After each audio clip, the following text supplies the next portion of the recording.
coast to coast. And we got another breakers here as J.C. Sheldon goes right after Sophie Cunningham. It was a hard foul, no question. I'm blaming this all on the officials. Nobody in women's basketball saw Sophie Cunningham coming. Not like this. She was a veteran role player, a 3-and-D guard with 6 quiet seasons in Phoenix, who most casual fans couldn't pick out of a lineup. And then, on a Tuesday night in Indianapolis, she grabbed a Connecticut Sun player by the back of the head, slammed her to the floor, and became one of the most talked-about athletes in the country overnight. What happened in that gym on June 17, 2025, wasn't just a basketball play. It was a statement.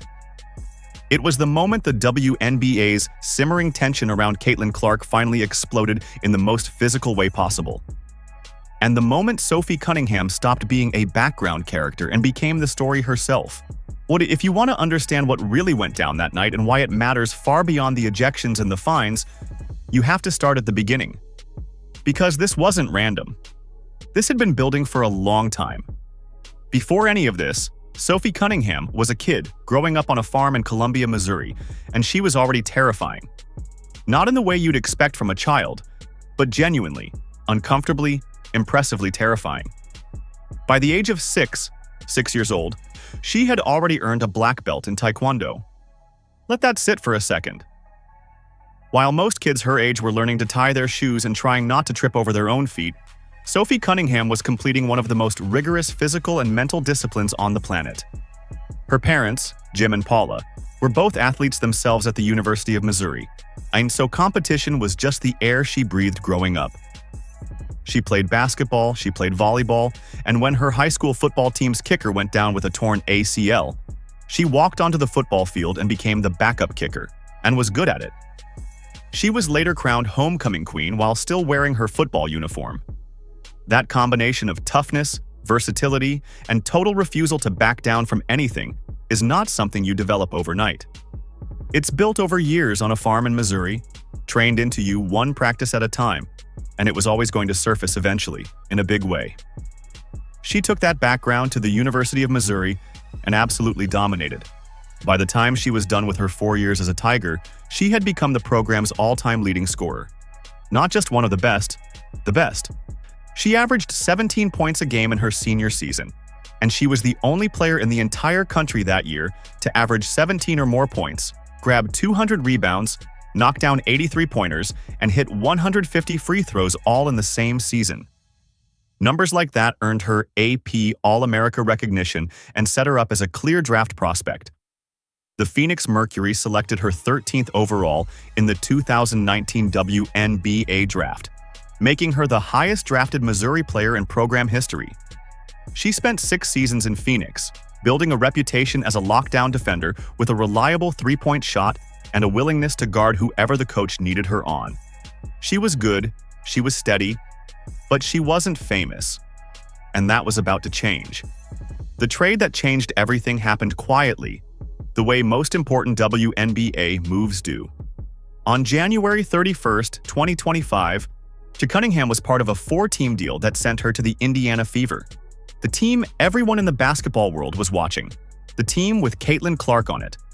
Cunningham reportedly took a pay cut to make the move work. Her previous WNBA salary had been $154,500, and she signed a 1-year deal worth $100,000 to join Indiana. In professional sports, taking less money to join a winning environment is something you hear about constantly. What's unusual is when the math behind that decision pays off as immediately and as dramatically as it did for Sophie Cunningham. The Fever were coming off Clark's explosive rookie season. The league was more visible than it had ever been. And there was already a conversation running in the background about whether Clark was getting the protection she deserved on the court. Cunningham heard that conversation and clearly had some thoughts of her own. She'd seen it up close before she ever became a Fever player, and she wasn't afraid to say so. In fact, before the June incident that would make her a household name, Cunningham had already started pulling back the curtain on what she knew.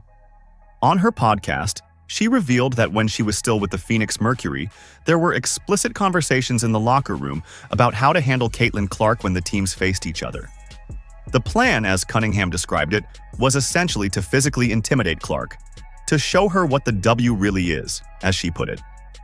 She said she understood it to a point, that every rookie in the WNBA goes through some level of physical testing when they enter the league. But she made it equally clear that what Clark was experiencing had gone beyond that.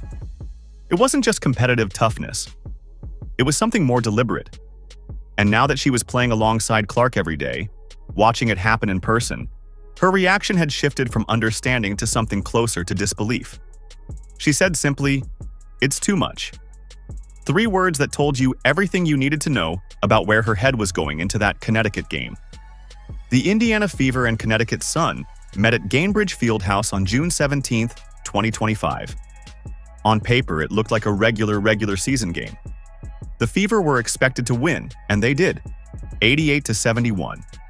But the score was almost beside the point by the time the final buzzer sounded. The trouble started in the 3rd quarter. J.C. Sheldon, even the Sun guard who had been playing aggressively all night, raked Clark across the face. Contact that immediately drew a flagrant one from the officials. Clark, clearly frustrated and in pain, shoved Sheldon away in reaction. Normal? Human? The kind of response anyone being hit in the face would have. What happened next was the part that sent everything sideways. Connecticut's Marina Mabrey stepped in and forcefully shoved Clark to the ground. Not a basketball play, not a box out.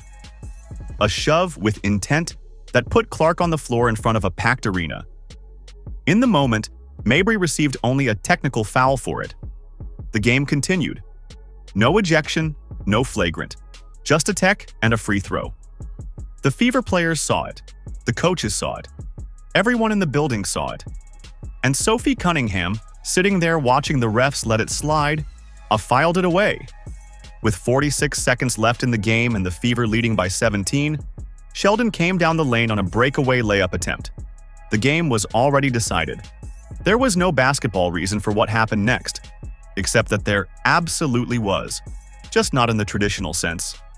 Cunningham tracked her down and committed a hard foul, bringing Sheldon to the floor and gripping the back of her head and neck as both players went down together. It wasn't subtle. It wasn't a standard take foul. It was a message, delivered in front of 18 cameras with the full knowledge of what it was going to cost her. The reaction was instant. Sheldon got up furious.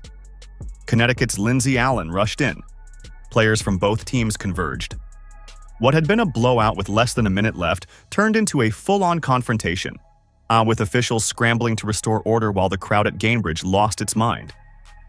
By the time the dust settled, 3 players had been ejected: Cunningham, Sheldon, and Allen. The Fever walked away with the win. Cunningham walked away with far more than that. The Connecticut Sun's head coach, Rashid Meziane, went to the post-game podium and did not hold back. He called the initial foul stupid. He called it disrespectful. He said he didn't understand how Sheldon and Allen were ejected when, in his view, they hadn't done anything wrong. He pointed to the scoreboard, Fever up 17, less than a minute left, and argued there was no legitimate reason for Cunningham's foul at that stage of the game. It was a reasonable argument from a coaching standpoint. When you're already being blown out and an opponent commits an unnecessary hard foul in the final minute, you're not wrong to be irritated about it. But Meziane's argument also ignored everything that had happened earlier in the game. The eye rake, the shove, the tech that most people felt should have been a flagrant. The Sun coach framed it as a dirty play by Cunningham. The Fever and most of the basketball world framed it as something else entirely. Cunningham herself was not apologetic. Not even slightly. She went to practice 2 days later and addressed the media directly. She said the foul was part of the game. She said she didn't regret it. And then she delivered the line that became the quote of the summer. The referees had not been protecting the star player of the WNBA, and somebody had to. Or she said it was a buildup of years of watching Clark get hit, fouled, shoved, and raked without proper protection from officials, and that she'd reached a point where she wasn't going to stand there and let it keep happening. Indiana Fever head coach Stephanie White backed her up completely. White went on a multi-minute rant directed at the league's officiating, saying the situation had been building all season and beyond. Her direct quote, "Everybody's getting better, except the officials." It was the kind of public critique from a head coach that rarely happens, delivered with the confidence of someone who had been watching the same pattern play out game after game and had simply run out of patience for staying quiet about it. The league, for its part, eventually upgraded Marina Mabrey's foul from a technical to a flagrant 2 and issued a fine 1 day after the game. The admission that the call should have been harsher in the moment only reinforced the argument Cunningham and White had been making. Here's where the story gets genuinely remarkable, because what happened off the court in the 72 hours after that ejection was unlike almost anything seen in the modern WNBA. Cunningham had fewer than 400,000 followers on TikTok before the game. Within 24 hours of the incident, that number had jumped by 500,000. Then it kept climbing. Within 3 days, she had added over 700,000 followers on TikTok and more than 244,000 on Instagram. She hit 1 million Instagram followers. She hit 1 million on TikTok. She woke up, posted a video captioned, "Waking up to 1 milli," and let the internet do the rest. Jersey sales spiked. Endorsement deals came in. Adidas called. Ring called. Arby's called. Her agent reportedly described the incoming interest as very new territory. One sports economics publication estimated her brand value had increased by approximately $1 million in brand deals, alone from the fallout of a single basketball play. For context, the fine she received for the ejection was reportedly either $400 or $900 depending on the source. Either way, she earned it back many times over inside of a week. One moment, 3 ejections, a fine that cost her less than a dinner out, and a social media transformation that took her from veteran role player to cultural phenomenon faster than almost any athlete in recent memory had managed to pull off. Part of what made the public response so immediate and so overwhelming was the character people discovered when they started digging into who Sophie Cunningham actually was. The black belt at age 6.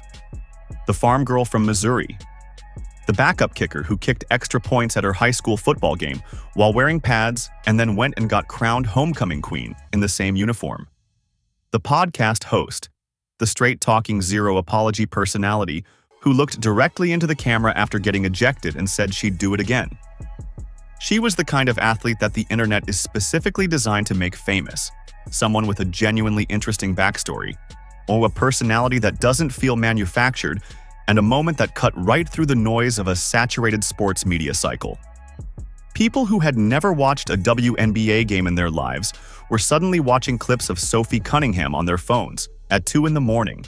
The nickname Bodyguard appeared online within hours and stuck immediately.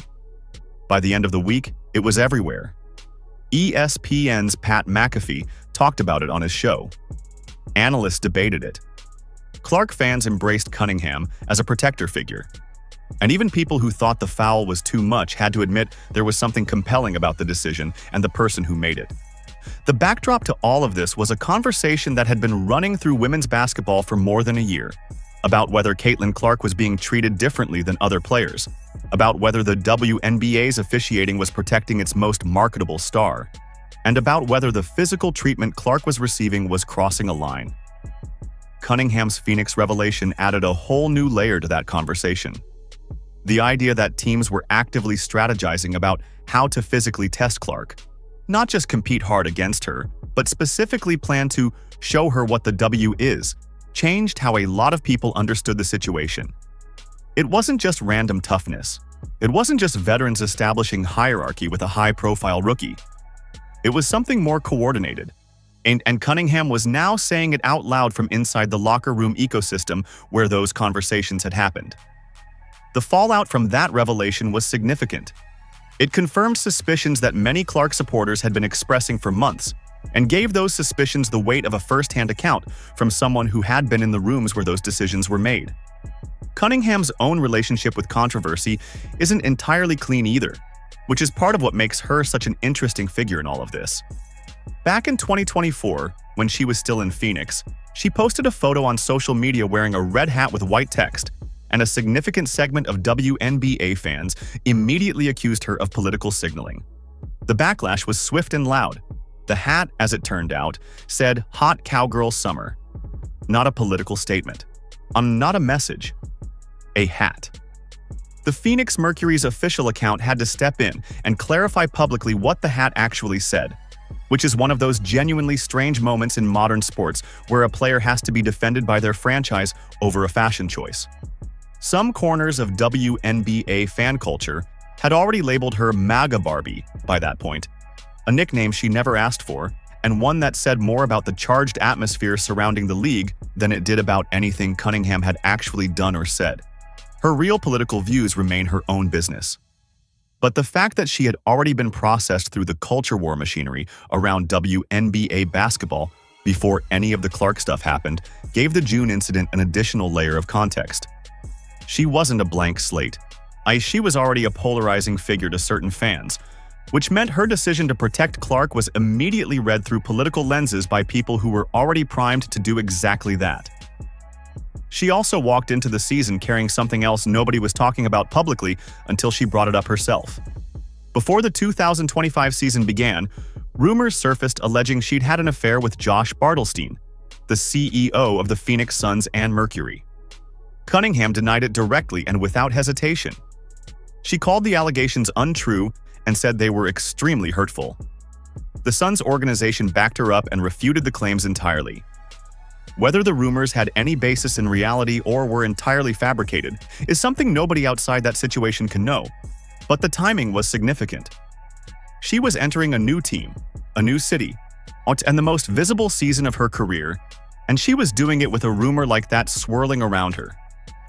The fact that she showed up to that Connecticut game in June and played with the kind of fire and focus that produced that viral moment, after everything that preceded it, says something about the kind of competitor she is.